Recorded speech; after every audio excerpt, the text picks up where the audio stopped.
Hello students, हमारा आज का टॉपिक है इलेक्ट्रोलिटिक सेल्स एंड इलेक्ट्रोलिसिस। अब तक हम इलेक्ट्रोकेमिकल सेल के बारे में पढ़ रहे थे। इलेक्ट्रोकेमिकल सेल्स क्या होती हैं? It is a device in which electric chemical energy is converted into electrical energy. Chemical energy किसकी जो एक स्पॉन्टेनियस रिएक्शन है उसकी chemical energy electrical energy produce करती है। तो इलेक्ट्रोलिटिक सेल क्या है? It is a device in which external voltage या electricity is use to carry out a chemical reaction. A chemical reaction which is otherwise non spontaneous, जो कि वैसे non spontaneous है but we can make it spontaneous by passing electricity और external voltage. तो एक simplest electrolytic cell क्या है? हम एक सिंपलेस्ट इलेक्ट्रोलिटिक सेल के बारे में बात करते हैं जब, तो हम एक सबसे सिंपल इलेक्ट्रोलिटिक सेल क्या हो सकती है? वो हो सकती है कि एक बीकर है, उसमें हमने एक्वस कॉपर सल्फेट सॉल्यूशन लिया है और उसमें 2 कॉपर स्ट्रिप्स डिप्ड हैं उसमें, and DC voltage is apply to the electrodes. ठीक है, एक बीकर लेना है, उसके अंदर aqueous copper sulphate solution fill करना है और 2 कॉपर स्ट्रिप्स लगाने हैं हमें, which are connected to DC voltage. ठीक है, and when DC voltage is applied to it या current is pass through it, तो क्या होता है कैथोड पर? क्या होता है और कैथोड क्या है? सबसे पहले हमें यहाँ ये समझना कि इलेक्ट्रोकेमिकल सेल जब आपने पढ़ी थी तो वहाँ कैथोड हम किसे कहते थे और यहाँ पर हम कैथोड किसे कहते हैं? इलेक्ट्रोकेमिकल सेल में कैथोड वो इलेक्ट्रोड थी जहाँ पर कि रिडक्शन होता था, और इलेक्ट्रोलिटिक सेल में कैथोड वो है जो वो इलेक्ट्रोड है which is connected to negative terminal of power source या बैटरी। ठीक है, तो कैथोड क्या है यहाँ पर? विच अट्रैक्ट्स कैटायंस, जो कैटायंस को अट्रैक्ट करती है, और कैटायन को अट्रैक्ट कौन सी इलेक्ट्रोड करेगी? जो कि नेगेटिव टर्मिनल से कनेक्टेड होगी। तो कैथोड पर क्या होता है? इसमें कैथोड पर, क्योंकि ये कैथोड है, कैटायंस जाएंगे यहाँ एक्वस सॉल्यूशन से, जो कॉपर आयंस हैं, कॉपर सल्फेट से कॉपर आयंस जो हैं, they go to cathode and taking 2 electrons they get converted into copper solid copper metal, and this copper metal get deposited at the cathode. वो इस road पर deposit हो जाती है, ये जो कॉपर मेटल बनती है वो इस रोड पर डिपोजिट हो जाती है।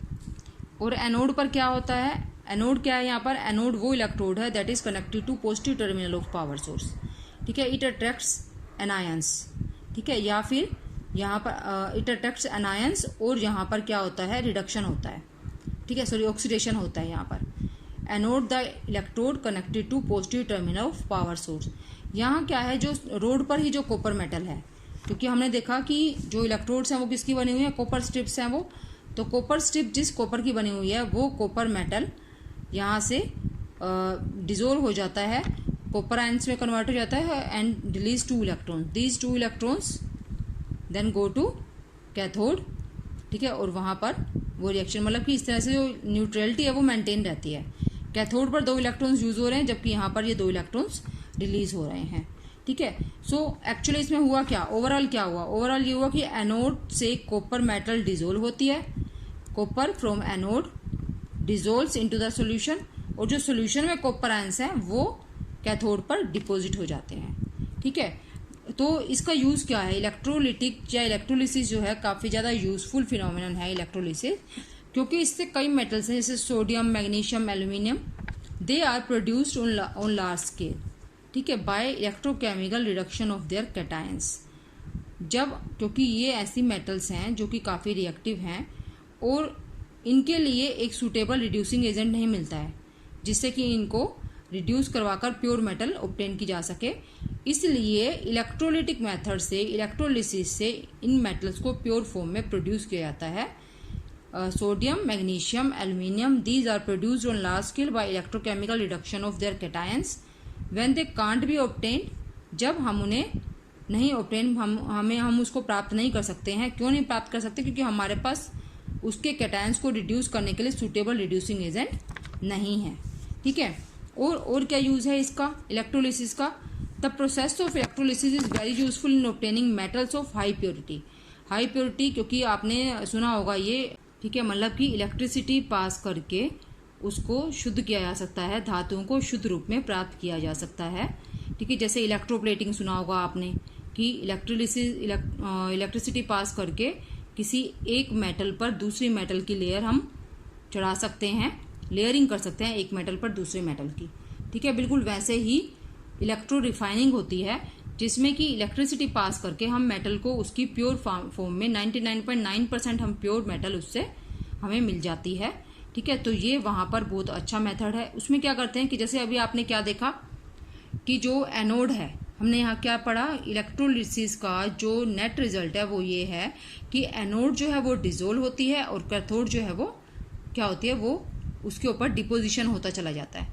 बिल्कुल वैसा ही यहाँ पर करते हैं कि जो एनोड है वो तो इम्प्योर मेटल की बनाते हैं, ठीक है, और जो कैथोड है वो बिल्कुल प्योर मेटल लेते हैं।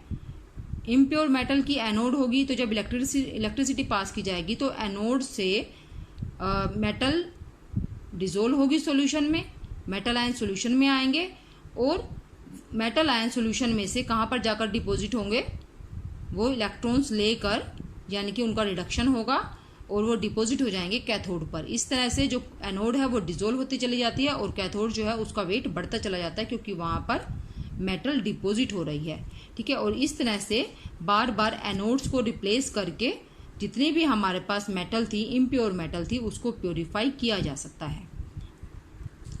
नेक्स्ट हमारा टॉपिक है Faraday's law of electrolysis. Faraday's law of electrolysis किस लिए है? इलेक्ट्रोलिसिस से रिलेटेड जो भी कैलकुलेशंस हैं, मेजरमेंट्स हैं, उसके लिए फैराडे ने ये लॉज दिए थे। 2 लॉज हैं और दोनों ही काफ़ी इंपॉर्टेंट है। फर्स्ट लॉ है the amount of reaction which occurs at any electrode.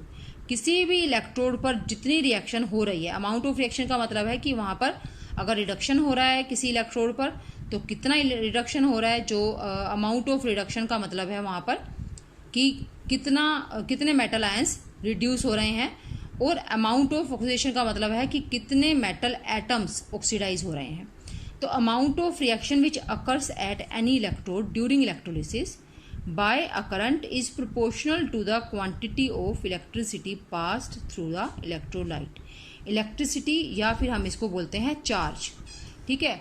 Amount of reaction, किसी भी इलेक्ट्रोड पर जो टोटल रिएक्शन हुई है इलेक्ट्रोलिसिस के टाइम पर, वो किस पर डिपेंड करती है? वो डिपेंड करती है, यानी कि वो प्रोपोर्शनल है total quantity of electricity pass through the electrolytic solution. तो यहाँ जो इलेक्ट्रोलिटिक सॉल्यूशन लिया जाता है वो उस इलेक्ट्रोलाइट का या वो उस सब्सटेंस का एक मेल्ट भी हो सकता है, यानी कि वो उसकी लिक्विड फॉर्म हो सकती है उस सॉल्ट की, या फिर उसका सॉल्यूशन हो सकता है। मेनली एक्वा सॉल्यूशन ही लिया जाता है मोस्टली। तो फर्स्ट का हमें बताता है जब हम सिर्फ एक सिंगल सब्सटेंस की बात कर रहे हैं कि उसका रिडक्शन हो रहा है या उसका ऑक्सीडेशन हो रहा है। लेकिन अगर हम 2 अलग अलग सब्सटेंसेस हैं, उनमें से सेम अमाउंट ऑफ इलेक्ट्रिसिटी अगर हम पास करते हैं तो उसके लिए सेकंड लॉ है। उन दोनों में रिलेशनशिप बताने के लिए सेकंड लॉ है कि ये क्या कहता है, the amount of different substances liberated by the same quantity of electricity. अगर हम same quantity of electricity pass करते हैं 2 सॉल्यूशन में से, then the amount of different substances liberated depends upon the chemical equivalent weights of those substances या those elements, ठीक है। Amount of different substances liberated by the same quantity of electricity passing through the electrolytic solution या passing through there electrolytic solution are proportional to their chemical equivalent weights. Equivalent weights के बारे में आप normality में पढ़ चुके हो, ये क्या होते हैं, तो फिर भी मैं बता देती हूँ इसको। इक्विवेलेंट वेट क्या है? इट इज़ इक्वल टू, अगर मेटल की बात करें, मेटल के इक्विवेलेंट वेट की बात कर रहे हैं, it is equal to atomic mass of metal divided by number of electrons required to reduce the cation. जैसे कि अगर मैं बात करती हूँ कि कॉपर आयंस को रिड्यूस करने के लिए कितने इलेक्ट्रॉन्स चाहिए? 2 इलेक्ट्रॉन्स चाहिए, तो इसलिए उसका इक्विवेलेंट वेट होगा कॉपर का atomic mass divided by 2। Atomic mass of copper is 63, तो उसको 2 से डिवाइड करेंगे, it will be 31.5। Equivalent weight of copper is 31.5, ठीक है। तो ये सेकेंड लॉ है। ये यहाँ पर अगर सेम अमाउंट ऑफ इलेक्ट्रिसिटी हम 2 इलेक्ट्रोलिटिक सॉल्यूशन से पास करते हैं तो वो किस पर उनमें जो अमाउंट डिपॉजिट होगा सब्सटेंसेस का, दोनों अलग अलग सब्सटेंसेस का, वो किस पर डिपेंड करता है? उनके केमिकल इक्विवेलेंट वेट्स पर, ठीक है। इफ़ अ करंट ऑफ आई, अब यहाँ पर क्या है, करंट जो है उसको हम आई से रिप्रेजेंट करते हैं एंड दैट इज यूनिट्स है उसकी ampere, and current of I ampere is passed for t seconds. अगर किसी इलेक्ट्रोलिटिक सॉल्यूशन में से I ampere current t seconds के लिए पास किया जाता है, then the quantity of electricity या चार्ज क्यू, चार्ज या इलेक्ट्रिसिटी को रिप्रेजेंट करते हैं हम क्यू से। It is given by Q is equal to I into t, ठीक ठीक है। चार्ज और electricity pass through the electrolytic solution is equal to current passed into time for which that current is passed, ठीक है। और Q की units आपको charge की यूनिट्स पता ही हैं, कूलम्स होती हैं, इसको हम सी से रिप्रेजेंट करते हैं। अब क्या है, इसको हम एक एग्जांपल से समझते हैं। अमाउंट ऑफ इलेक्ट्रिसिटी और चार्ज रिक्वायर्ड फॉर ऑक्सीडेशन और reduction depends on number of electrons involve. उस सब्सटेंस की ऑक्सीडेशन या रिडक्शन में कितने इलेक्ट्रॉन्स इन्वॉल्व हैं उस पर डिपेंड करता है कि उसका जो अमाउंट इलेक्ट्रिसिटी का हमें चाहिए उसमें से पास करने के लिए वो कितना होगा, ठीक है। मतलब कि नंबर ऑफ इलेक्ट्रॉन्स कितने इन्वॉल्व हैं किसी भी रिडक्शन या ऑक्सीडेशन रिएक्शन में, उस पर डिपेंड करता है अमाउंट ऑफ इलेक्ट्रिसिटी रिक्वायर्ड, ठीक है। तो यहाँ हम एग्जांपल लेते हैं सिल्वर का। सिल्वर 1 पॉजिटिव आयन है, एक्वस आयन है, तो अगर इसको सिल्वर मेटल में रिड्यूस करने के लिए कितने इलेक्ट्रॉन्स की जरूरत है, 1 मोल। अगर हम इसको 1 मोल ले रहे हैं, क्योंकि आपने ये पढ़ा हुआ कि केमिकल रिएक्शन हमें क्या बताती है, केमिकल इक्वेशन हमें क्या बताती है कि 1 मोल ऑफ सब्सटेंस या 1 मोलिक्यूल, तो हम यहाँ पर 1 मोल बोलेंगे क्योंकि हम इलेक्ट्रॉन को मोलिक्यूल तो बोल नहीं सकते। 1 mole of silver ions are reduce to 1 mole of silver metal by 1 mole of electrons, या हम कह सकते हैं कि 1 mole of electrons are required to reduce 1 mole of silver ions to 1 mole of silver metal. तो 1 mole of silver ions के लिए 1 mole of electrons required है, and total charge on 1 mole of electrons क्या होगा, we know 1 mole is equal to 6.022 into 10⁻23 electrons, ठीक है। और हमें पता है कि एक इलेक्ट्रॉन पर कितना चार्ज होता है, तो हम 1 मोल ऑफ इलेक्ट्रॉन पर चार्ज फाइंड कर सकते हैं। सो द चार्ज और electricity required can be calculated as it is equal to charge on 1 mole of electrons, and 1 mole means Avogadro number into charge on 1 electron, and charge on 1 electron is 1.6 into 10⁻⁻19। अब आप यहाँ सोचोगे कि मैंने यहाँ minus तो लगाया नहीं, माइनस नहीं लगाया क्योंकि हम सिर्फ चार्ज की बात कर रहे हैं, अमाउंट की बात कर रहे हैं, चार्ज की मैग्नीट्यूड की बात कर रहे हैं, ठीक है। तो हम इससे मल्टीप्लाई करेंगे, इट विल बी 96,487 कूलम्स, और जिसको हम अप्रोक्सीमेटली 96,500 लिखते हैं, ठीक है। तो अब हमने देखा कि 1 मोल ऑफ सिल्वर आयंस को रिड्यूस करने के लिए हमें टोटल कितना चार्ज की जरूरत है, 96,500 कूलम्स की। अगर हम यही इसके लिए निकालें कि 1 मोल ऑफ एल्यूमिनियम आयंस को एल्यूमिनियम मेटल में रिड्यूस करने के लिए कितने इलेक्ट्रिसिटी या कितने चार्ज की ज़रूरत है, तो वो हम निकाल सकते हैं कि इसमें कितने इलेक्ट्रॉन्स रिक्वायर्ड हैं। हम देख रहे हैं कि यहाँ 3 मोल्स ऑफ इलेक्ट्रॉन्स रिक्वायर्ड हैं, तो 1 मोल ऑफ इलेक्ट्रॉन्स पर चार्ज कितना है, 96,500, तो 3 मोल्स पर चार्ज कितना होगा, 3 इंटू 96,500 कूलम्स, ठीक है। For this reaction reduction of aluminium ions, 1 mole of aluminium ions can be reduce to aluminium metal, 1 mole of aluminium metal by using 3 moles of electrons, and total charge on 3 moles of electrons is equal to 3 into 96,500 coulomb. ये approximate है 96,500 और actual क्या है 96,487। ये आपको ध्यान रखना है, एक्चुअल जो इसका नंबर है ये वैल्यू आपको याद होनी चाहिए। This value on after the name of Faraday is known as Faraday. The quantity of electricity equal to 96,487 coulombs, that is approximately equal to 96,500 coulombs, is known as Faraday and it is represented by F, ठीक है। तो हम ये भी कह सकते हैं कि चार्ज और electricity can be calculated by Q is equal to I into t. तो हमारे पास 2 तरीके, अगर आपको अमाउंट ऑफ करंट दिया हुआ है और for how much time this current is पास ये भी दिया हुआ है, तो आप अमाउंट ऑफ इलेक्ट्रिसिटी इस फॉर्मूले से कैलकुलेट कर सकते हो। अदरवाइज आप यहाँ से देखकर कितने इलेक्ट्रॉन्स रिक्वायर्ड हैं या कितने इलेक्ट्रॉन्स इन्वॉल्व हैं उसके बेस पर आप इलेक्ट्रिसिटी रिक्वायर्ड यहाँ से कैलकुलेट कर सकते हो।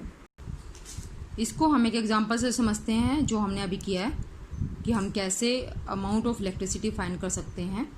A solution of copper sulphate is electrolysed for 10 minutes, यानी कि 10 मिनट्स के लिए उसमें इलेक्ट्रिसिटी पास की जा रही है with A current of 1.5 ampere. Amount of current भी दिया हुआ है and the time for which this current is पास वो भी दिया हुआ है। तो हमें क्या फाइंड करना है, what is the mass of copper deposited at the cathode, ठीक है। तो इतने करंट को जब 10 मिनट्स के लिए पास किया जाता है तो कॉपर मेटल का कितना मास डिपॉजिट होगा कैथोड पर। तो पहले हम यहाँ से फाइंड करते हैं कि जब 10 मिनट्स के लिए 1.5 एम्पियर करंट पास किया जाता है तो कितनी इलेक्ट्रिसिटी या कितना चार्ज प्रोड्यूस होता है। We know the formula Q equal to I t, time t is 10 minutes, लेकिन ऐसा यूनिट हमें सेकेंड्स में कन्वर्ट करना है। तो 60 से मल्टीप्लाई करेंगे 600, करंट 1.5 एम्पियर, तो चार्ज हो गया ये 900 कूलम्स। तो यहाँ पर हमारे पास चार्ज आ गया 900 कूलम्स, यानी कि इतना चार्ज या इतनी इलेक्ट्रिसिटी पास की गई है सॉल्यूशन में से। तो इतनी इलेक्ट्रिसिटी कितना कॉपर को डिपॉजिट करे। हमें पता है कि जो टोटल चार्ज रिक्वायर्ड है 1 मोल ऑफ कॉपर को प्रोड्यूस करने के लिए, वो किसके इक्वल है, जितना कि 2 मोल ऑफ इलेक्ट्रॉन्स पर होता है। ये हमने ये अभी अभी देखा है, सीखा है कि अगर 1 मोल ऑफ कॉपर आयंस को 1 मोल ऑफ कॉपर मेटल में रिड्यूस करना है तो हमें 2 मोल ऑफ इलेक्ट्रॉन्स की ज़रूरत होती है। ठीक है, तो 2 मोल ऑफ इलेक्ट्रॉन्स के ऊपर जितना चार्ज है वो कितना कॉपर को प्रोड्यूस करेगा, 63 ग्राम। इतना कॉपर डिपॉजिट होगा कैथोड पर। ठीक है, तो ये चार्ज किसके इक्वल है, for producing 63 gram of copper how much charge is required, 2 into 96,500। ठीक है, 1 मोल ऑफ इलेक्ट्रॉन्स पर चार्ज है 96,500 और 2 पर 2 इंटू 96,500। इतना चार्ज की रिक्वायरमेंट है 63 ग्राम कॉपर को डिपॉजिट करने के लिए कैथोड पर या प्रोड्यूस करने के लिए। तो हमारे पास टोटल चार्ज कितना है 900 कूलम्स। जो करंट उसमें से पास किया गया है that current produce elasticity of 900 Coulomb's. तो 900 कूलम से कितना कॉपर प्रोड्यूस होगा वो हम यहाँ से कैलकुलेट कर लेते हैं। ये आएगा 0.2938 ग्राम ऑफ कॉपर। तो इस तरह के सिंपल